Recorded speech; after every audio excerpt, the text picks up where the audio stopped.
هل الإنجليزي بيفرق فعلًا والّا دي خرافة؟ الحقيقة إن هو بيفرق فعلًا، ولكن في الأول بس. إن شاء الله بعد الفيديو ده هتبقى زي الفل. يلا بينا. 4 حاجات أنا كنت باعملها. أول حاجة الترجمة وكشكول المصطلحات وإن أنا أفهم الأسئلة ومادة الMedical Terminology. من 5 سنين لمّا كنت لسه داخل كلية صيدلة كنت متخوّف جدًا من الإنجليش اللي هاقابله جوّه الكلية، متخوّف جدًا من يعني إزاي الدكاترة بتشرح بالإنجليزي، إزاي كل المناهج بالإنجليزي وأنا كنت بادرس في ثانوية بالعربي، كنت بادرس طول حياتي بالعربي، كنت باخد English بس، ما كنتش لغات مثلًا أو كده. رغم إن أنا كان الإنجليزي بتاعي كويس إلا إن أنا كنت برضه خايف، قلقان. هل ده هيأثّر على درجاتي؟ طيب هل آخُد كورس؟ طب إزاي أعمل إيه قبل الكُلّية أو أعمل إيه عمومًا عشان أحسِّن الإنجليزي بتاعي؟ فأنا جاي أقول لك تعمل إيه عشان تطوّر نَفْسك في الEnglish اللي هيساعدك في الدراسة بتاعة الكُلّية تحديدًا. طيب مبدئيًا أنت بيكون عندك مادة اسمها English في أولى صيدلة في الترم الأول. دي بتكون زي الإنجليزي اللي أنت خدته في تالتة ثانوي، تمام؟ vocab وgrammar وكده ممكن تساعدك شوية، ولكن دي إلى حدٍ ما بتكون تحصيل حاصل. طيب هل الدكاترة بتشرح بالإنجليزي بس في الكلية؟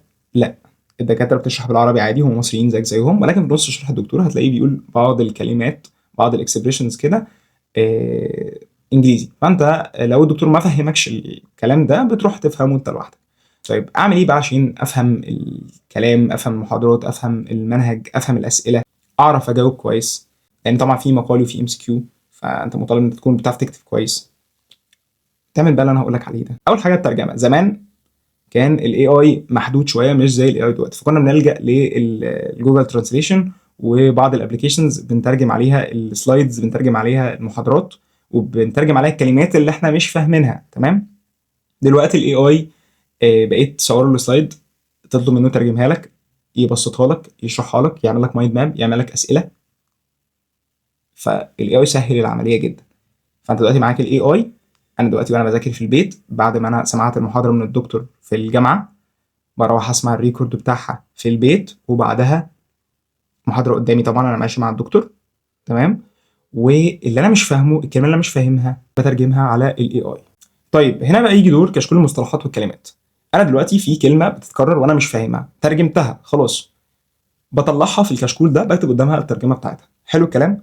والله أنا ذاكرت المحاضرة دي طلعت منها ولنفترض 5 6 كلمات، حلو؟ أنا هابُص عليهم كل يوم بس، دقيقة دقيقتين، تمام؟ نفترض إن أنا بعد أسبوع طلعت بقى الكشكول فيه مثلًا 20 30 كلمة، هابُص عليهم باقراهم حرفيًا، أنا ما باقولكش احفظهم، اقراهم بس يوميًا في دقيقة دقيقتين. ده هيفرق معاك جدًا. هيفرق معاك في إيه الموضوع ده؟ هيخلّيك أنت بتتعرّض للكلمة في المحاضرة، بتتعرّض للكلمة برّه المحاضرة، بتتعرّض للكلمة من الدكتور، بتتعرّض للكلمة في الsection، فخلاص أنت الكلمة استقرت في مخك هنا، تقدر تستعملها وأنت بتكتب. لمّا تعدّي عليك تاني هتبقى فاهمها، لمّا تشوفها في السؤال هتبقى قادر تفهم السؤال. طيب نيجي للجزء بقى بتاع إن أنت تفهم السؤال. طيب أنا باقول لك من دلوقتي إن أنت لازم ما تفوّتش سؤال الدكتور بيقوله، سمعته منه أو هو مكتوب في المحاضرة، غير وأنت فاهمه كلمة، كلمة. ليه؟ لأن الموضوع ده بيفرق جدًا. في ناس بتبقى مذاكرة كويس جدًا، فاهمة الconcept بتاع المحاضرة وفاهمة المادة العلمية، ولكن بتيجي قدّام السؤال هي مش فاهمة السؤال عاوز إيه، فبتجاوب إجابة تانية خالص وبتخسر درجات، وده شُفته قدّامي، خصوصًا في الترم الأول وفي التاني. يمكن بعد كده خلاص كُلّه بيبقى لقط موضوع الأسئلة، لكن اللي بيركّز على الأسئلة من أول ترم ده بيفرق معاه. فأنا دلوقتي أي سؤال الدكتور بيقوله ببُقُّه، أي سؤال بالاقيه مكتوب في المحاضرة، أي سؤال الدكتور بينزّله لك لوحده مثلًا في بنك أو حاجة شبه كده، لازم تكون فاهمه كويس جدًا. طيب مادة الMedical Terminology ودي مادة موجودة في الترم الأول في كلية صيدلة، المصطلحات الطبية، هتكتسب منها مصطلحات كتير جدًا، هتتعلم منها إزاي تفهم المصطلحات الطبية، فأنا عاوزك تركّز فيها جدًا. طيب مادة زي الMedical Terminology كنت باعمل فيها إيه؟ أنت بيبقى عندك 30 40 كلمة في المحاضرة مثلًا، أنا واحد والله كنت باجيب ورق كبير كده أكتب عليه ال30 40 كلمة بالترجمة بتاعتهم وأعلّقها على الجدار. ليه؟ أنا عاوز أتعرّض لها كل يوم برضه. حرفيًا كنت أقراها في اليوم مرتين، المَرّة حرفيًا باقرا الورقة دي في دقيقتين والّا حاجة، مش أكتر بالترجمة بس.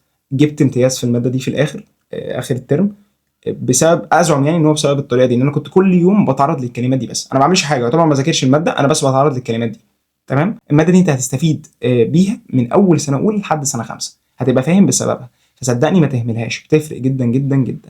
بعد سنة أولى أنت بتبقى خلاص شُفت امتحانات كتير واتحطيت في امتحان والإنجليزي بتاعك بقى أحسن، فما بتبقاش محتاج اللي أنا باقوله ده، يعني خلاص مش هتبقى محتاج دايمًا الكشكول ده، مش هتبقى محتاج انك تقعد تعمل حاجه في ورق وتعلقه والكلام ده. ده بس يبقى في سنه اولى ليه؟ عشان انت بتبقى لسه مشتت، فانا ببقى عاوز ارتب لك تعمل ايه، تمام؟ بحيث ما تبقاش داخل تايه مش اكتر. لكن بعد كده خلاص انت هتبقى استاذ، هتبقى اصلا تقرا المحاضره بالانجليزي كده والعربي بالنسبه لك هو المشكله يعني مش الانجليزي. انزل اعمل اشتراك عشان احنا ان شاء الله هنبسط توبكس كتير علميه في كليه صيدله وفي المواد بتاعت كليه صيدله. يعني هتلاقي شرح، هتلاقي توبكس علميه، هتلاقي فلوجات ليها علاقه بكليه صيدله، ليها علاقه بالكورسات وازاي تطور نفسك والانترن والكلام ده كله. انزل اعمل سبسكرايب. انا عبد الله وهيدي بعمل كونتنت تعليمي، اتمنى اكون فدتك وبس كده. السلام عليكم. طيب لو عندكم اسئله ليها علاقه بكليه صيدله اكتبوها في الكومنتس، وانا ان شاء الله هعمل فيديوز تانية ارد فيها على الاسئله دي. وتابع الشانل عشان ان شاء الله المحتوى اللي جاي هيكون مفيد. سلام.